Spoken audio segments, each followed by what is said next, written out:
bertani cabai itu sebetulnya tidak sulit bagi saya. Tidak sulit ya? Tidak sulit. Yang sulit itu adalah bagaimana cara kita merawatnya. Kalau misalkan bagi para pemula yang mau terjun ke bisnis cabai, pertanian cabai, saya sangat merekomendasikan pakai Bioem plus Amistarto. Kalau misalkan dikasih harga minimal 30.000 bisa. Berapa? Udah alhamdulillah. Bisa lah dapat kalau mobil pick up buat narik barang gitu dari pick up dulu nanti. Zaman dulu Fortuner kejar-kejaran aja.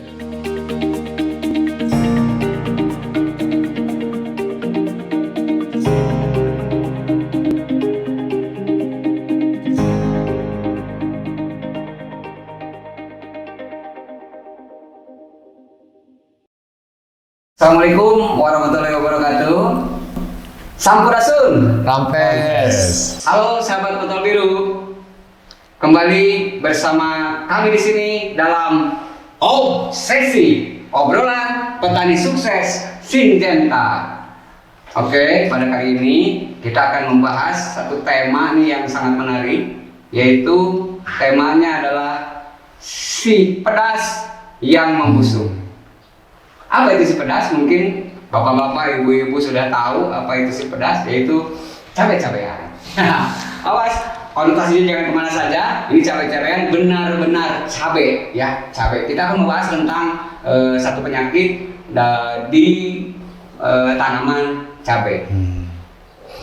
Di sini saya sudah bersama petani-petani sukses dari Cisarua, dari Kabupaten Bandung Barat dari Kabupaten Bandung Barat, dan ada dari pihak Syngenta.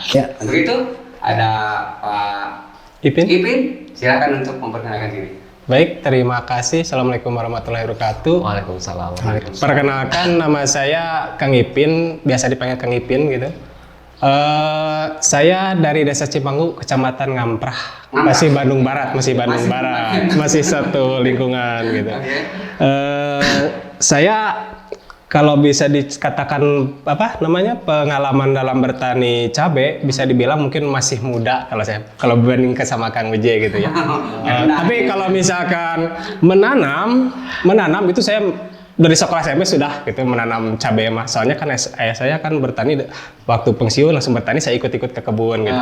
Tapi kalau terjun langsung secara profesional jadi petani menanam cabai, paling saya cuma baru sekitar 3-4 tahun. Oke, Kang Ipin. Gitu mungkin kalau saya. Cabai juga berarti ya? Cabai juga sama. Oke, terima kasih Kang Ipin. Untuk itu kita ke Kang Uje. Kang Uje ya? Ya, Kang Uje. Mangga Kang Uje. Halo sahabat botol biru, perkenalkan nama saya Uje, biasa dipanggil juga Pak Uje, ada juga yang dipanggil Kang Uje, yang pokoknya mah tungtungna aja ujian. Tempat tinggal saya di Desa Kertawangi, Kecamatan Cisarua, masih satu kabupaten sama Kang Ipin, Kabupaten Bandung Barat. Alhamdulillah saya bisa hadir di sini, bisa memperkenalkan diri juga. Kalau dibilang petani cabai juga sama Kang Ipin, pengalaman masih minim, tapi mudah-mudahan apa yang nanti saya sampaikan berdasarkan pengalaman bisa bermanfaat bagi para petani cabai lainnya. Oke, terima kasih Kang Uje ya, ini Kang Uje. Dan dari Syngenta nih, ini udah tidak asing lagi nih kita yang ganteng kalem nih, Pak. Ada Paling, silakan Paling. Oke, terima kasih Kang Sandy. Ya, perkenalkan nama saya Ali. Jadi boleh dipanggil Ali, Kang Ali, atau apapun namanya Ali. Saya di sini sekarang Technical Excellence. Technical Excellence Sekarang tugas di Jawa Barat. Sekarang sedang fokus di tanaman sayuran. Salah satunya ya diskusi sama bapak-bapak. Terus juga ada beberapa percobaan. Kita bantu juga teman-teman. Pokoknya kita bantu gimana supaya teman-teman petani ini kita bisa tani dengan baik. Saya tinggal di Bandung. Orang Bandung kayaknya. Ya orang Bandung asli. Oke. Jadi begini ya, terima kasih untuk Pali. Gini bapak-bapak. Ini terutama di Lembang ya, terutama di Lembang, kita kan sudah begitu kenal dengan tanaman cabai. Cabai itu baik cabai rawit atau cabai TW, banyak jenisnya, varietas banyak. Nah, Kang Ipin, dari Kang Ipin dulu atau mau dari dari senior dulu aja. Kang Uje dulu. Nah, Kang Uje gini nih. Tolong diceritakan susah senangnya bertani cabai? Karena mungkin dari beberapa varietas, mungkin tani kol, tani tomat atau tani apa, ada beberapa kendala atau apa, susah senangnya atau pengalaman tentang bertani cabai seperti apa? Terima kasih waktunya. Sebetulnya kalau ditanya susah senang, saya lebih mengedepankan senangnya dulu. Manisnya dulu. Manisnya, karena kan gini, ketika kita membahas susah, jadi petani itu pikirannya susah, jadi malas menanam. Tapi kan tadi ceritanya cerita sukses, berarti kan saya lebih fokus ke cerita sukses. Jadi bertani cabai itu sebetulnya tidak sulit bagi saya. Tidak sulit ya? Tidak sulit. Yang sulit itu adalah bagaimana cara kita merawatnya. Betul. Namun cek Sunda mah melakukan sehari bisa. Iya. Nah, yang susah mah merawatnya. Betul, karena mungkin kita bisa samakan dengan manusia juga ya, Pak. Itu tanaman kan makhluk hidup gitu kan. Seperti itu. Jadi selain dari pestisida ataupun dari pupuk, ada yang diutamakan dalam hal pemeliharaan tanaman, yaitu kasih sayang. Nah, ini itu betul. kasih sayang. Perhatian boleh saya tambahkan? Iya. Kasih sayang dan perhatian mungkin. Iya, kasih sayang. Termasuknya pemberian pupuk, pemberian nutrisi, Betul. pemberian pestisida itu adalah termasuk dalam rangkaian kasih sayang. Betul. Jadi intinya bagaimana kita mencintai tanaman kita, menyayangi tanaman kita secara sepenuh hati, insya Allah tanaman pun akan memberikan hasil yang optimal. Seperti itu. Hebat. Berarti ini Kang Uce ini, Pak, Bapak-bapak, ini petani dengan cinta. Petani dengan cinta.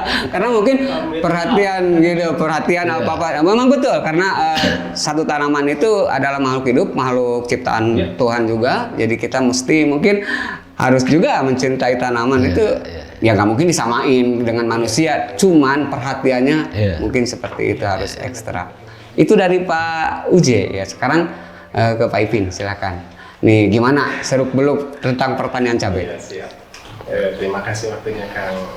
Jadi, kalau saya dulu itu pas pertama terjun bertani cabai, bisa dibilang pengalaman saya, walaupun dulunya pernah gitu ngikut ayah saya ke kebun tanam cabai, tapi karena bukan untuk secara profesional, nggak besar gitu, cuman buat ke warung gitu.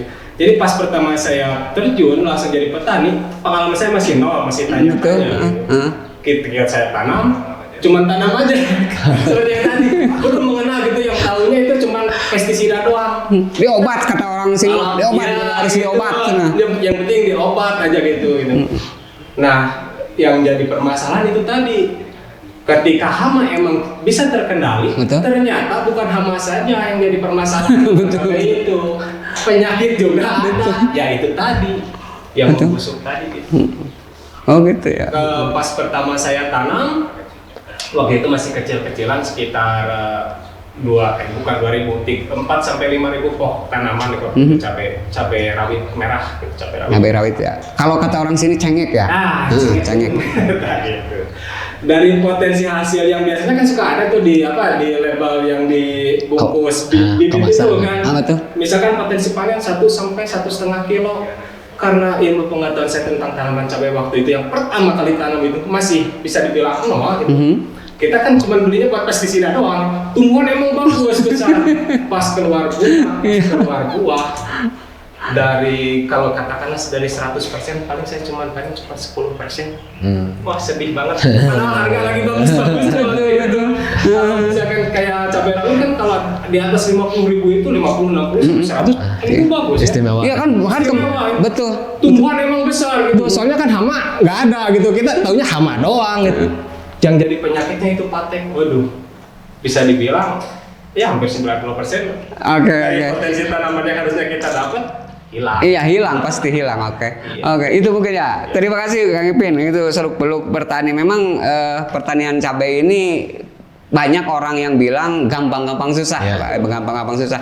Dibilang gampang ya, tinggal tadi kata Pak Uje, perhatian, terus kita mencari ilmu atau mencari pengetahuan tentang seluk beluk tanaman cabai. Kita jangan bertani hanya diam, nanam diam, jangan seperti itu mungkin ya. Kita harus mencari selalu mencari inovasi, mencari pengetahuan bagaimana nih caranya. Karena sekarang kan banyak di Google juga banyak, YouTube juga banyak. Jadi petaninya jangan jadi petani Ini bukan ke bapak-bapak, ada bapak-bapak udah sukses. Kepada penonton.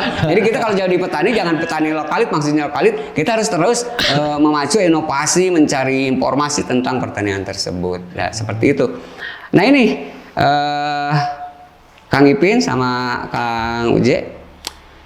Ini kan tadi kita akan membahas tentang si pedas yang membusuk, cabai-cabean itu kan, yaitu intinya adalah penyakit patek pada tanaman cabai. Karena barusan sudah disinggung sedikit, patek itu merupakan hama atau penyakit yang memang sangat susah, gitu, sangat susah. Ini pengalaman gimana? Apa setelah patek itu sampai bangkrut atau gimana gitu? Silakan dari Pak Uce. Bisa dari Pak itu dulu. Nah, Pak Ipin. Protes. Giliran. Patek saya. Jadi dia belum pernah mungkin ya. Nanti kita korek balik. Kita korek balik. Iya. Silakan Pak Ipin.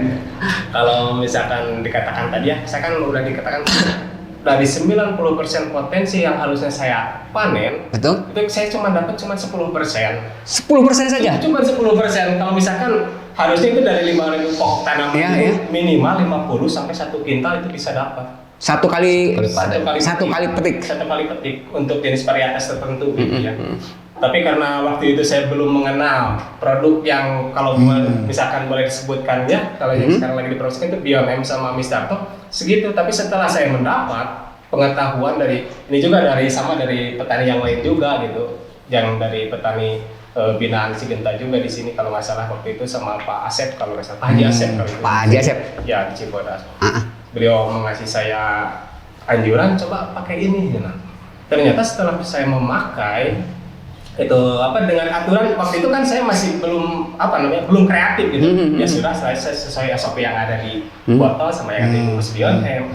Ternyata alhamdulillah emang kalau misalkan patek itu agak susah juga ya kalau dihilangin. Tapi berkurangnya cukup drastis lah bisa dibilang. Tapi Pak Ipin maaf, sebelum ada produk dari Syngenta nih, sebelum ada produk dari Syngenta, waktu itu memang susah banget atau gimana? Emang susah. Dulu emang kalau dari dulu juga kalau bahan aktif Mancozeb ya, Mancozeb tiap produk ada gitu. Tapi yang spesifik seperti Bionem bisa dibilang masih terbatas gitu.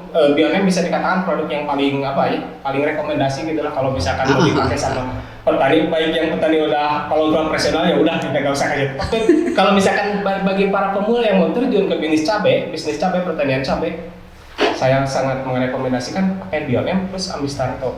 Terutama kalau misalkan dari pengalaman saya pribadi, itu pemakaiannya itu biasanya kalau saya ketika masuk ke fase generatif. Ke fase generatif di umur antara 42, kalau awal itu 42, 49 sampai 56 kalau nggak salah gitu ya. Nah pas begitu masuk fase vegetatif, ya insya Allah kita kalau polisi itu kan biasanya kayak ada tindakan preventif ya. Daripada terkena kita susah. Betul. Kalau menurut pengalaman saya pribadi ya gitu, kalau yang pertama kali tanam, kalau udah terkena, walaupun kita kasih pakai apa juga susah gitu. Kalau misalkan bisa terkendali paling di bawah 50%, tapi kalau misalkan kita memberikan kayak Bionem sama Amistartopnya pas kita masuk fase vegetatif, pas keluar bunga, pas bunga ada 1-2 yang jatuh sebelum jadi bakal buah kan jatuh dulu. Kita kasih Amistartop sama Bionem, ya alhamdulillah insya Allah ke atasnya juga melindungi gitu. Gitu. Tapi saya penasaran deh Kang. Gimana? Bapak-bapak ini kan tani cabai nih. Betul. Saya pengen tahu motivasinya. Sebetulnya kalau Kang Ipin ataupun Kang Uje, misalkan tanam cabai nih, biasanya sih kalau dalam hitung-hitungan berapa sih bisa didapat dari tanam cabai? Nah, maksudnya bentar Pak. Maksudnya berapa apanya nih? Penghasilan. Oke. Ini kan Langsung aja. Ini kan mungkin pengalamannya sudah banyak ya. Langsung ke pokoknya. Karena kan kita tanamkan karena mungkin ada yang kita cari ya. Betul. Setiap Silakan. kita berusaha pasti kita yang cari Estimasinya ya. keuntungan. Iya. Ya, ini bukan hobi kan, kita bertani bukan hobi ya kan? Iya. Kita profesi ya. Kalau hobi bisnis, ya. itu kalau hobi pakai pot yang bagus, Nah, terus dipajang di tempat yang bagus. Iya, kalau kita kan ini bisa dikatakan bisnis gitulah, ini profesional gitu. Kita bertani karena kita ingin mencari keuntungan gitu. Kalau yang setahu saya dari potensi hasil misalkan dari produk tertentu, varietas tertentu, misalkan satu pohon itu 1 kilo sampai 1,5 kilo. Kalau kita misalkan dapat 80%-nya saja, misalkan 8 os, Betul. Terus kita juga perhitungan dari pola tanamnya juga kan itu penting ya. Betul. Soalnya kan ada apa siklusnya itu, harga juga dari segi harga dari apa tiap tahun ada siklusnya. Itu perlu juga perhitungan. Insya Allah kalau misalkan kita dapat, misalkan kita tanam 5.000 pokok tanaman ya, nggak usah dulu besar-besar gitu, 5.000 pokok tanam, kita dapat 80% yang optimal. Jadi berapa, sekitar 8 kali 5? 4 ton ya, 4 ton ya. Kalau misalkan dikasih harga minimal 30.000 bisa. Berapa? Udah alhamdulillah. Bisa lah dapat kalau mobil pick up buat narik barang gitu dari Pick up dulu nanti. Jangan dulu Fortuner. Kejar-kejaran aja dulu. Oke, itu dari Iya. Kang Ipin ya. Kang Uje gimana Kang Uje? Nih dari Vali nih. Penasaran? Sebetulnya gini, masalah potensi hasil kembali lagi pada awal dari segi bibit juga kita Iya. perhatikan di bibit yang bersertifikat Pak ya. Iya. Jangan sembarang beli bibit. Saya menerapkan setiap tanam tomat sama cabai itu menerapkan pola atuh. Apa itu atuh? Singkatan kayaknya. Singkatan. Jadi ketika kita terkendala suatu penyakit ataupun hama di lapangan, saya terapkan pola atuh. Jadi amati sedini mungkin tanaman kita. Oke. Betul. Terus T-nya itu teliti. Amati. Teliti apakah yang menyerang itu apakah hama Iya. atau penyakit. Terus teliti juga dalam memberi pestisida. Jangan sampai kita memberi pestisida atau prolintide itu produknya palsu. Betul. Karena mungkin kalau salah juga kan bisa fatal juga gitu kan. Betul. Terus yang U-nya upayakan sedini mungkin mengaplikasikan pestisida. Sedini mungkin. Sedini mungkin. Yang H-nya itu hindari menggunakan dosis secara berlebihan. Itu yang terutama. Saya bilang apa itu? Saya bilangkan Betul. atuh. Jadi, Atuh ya, amati, atuh. teliti, upayakan dan hindari. Ini bisa di apa di prem atau di Iya. hak paten nih? Atuh. Bisa. Atuh ya, atuh. Oke, siap. Karena gini, karena bertani cabai itu kita tidak lepas dari pengamatan dan penelitian. Walaupun penelitian bukan secara empiris, tapi secara melihat langsung di lapangan. Iya, Jadi pasti. sebetulnya kita yang lebih tahu apa yang dibutuhkan atau apa Iya. yang terkena di tanaman kita. Iya, Penyakit betul, atau betul. hama apa yang menyerang pada tanaman kita.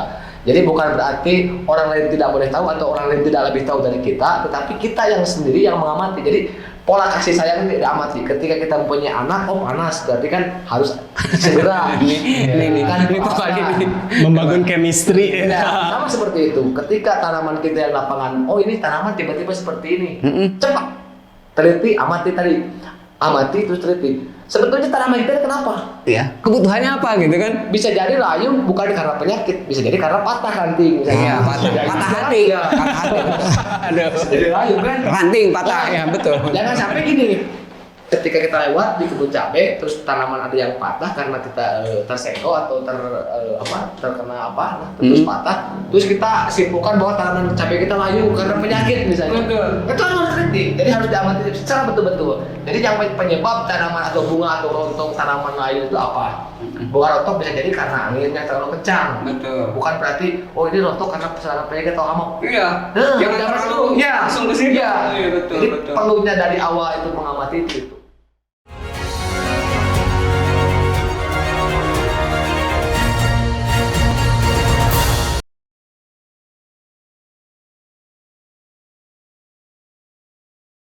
Cabai udah terkena paten, baru petani jor-joran habis-habisan beli Betul, pemerintah betul, heeh. yang harganya berapa pun. Betul, betul, Dan itu betul. hasilnya bahkan bisa dibilang bukan gagal 100%, tapi kemungkinan buah yang udah terkena itu tidak akan sembuh. Efeknya tidak akan signifikan sembuh. namanya.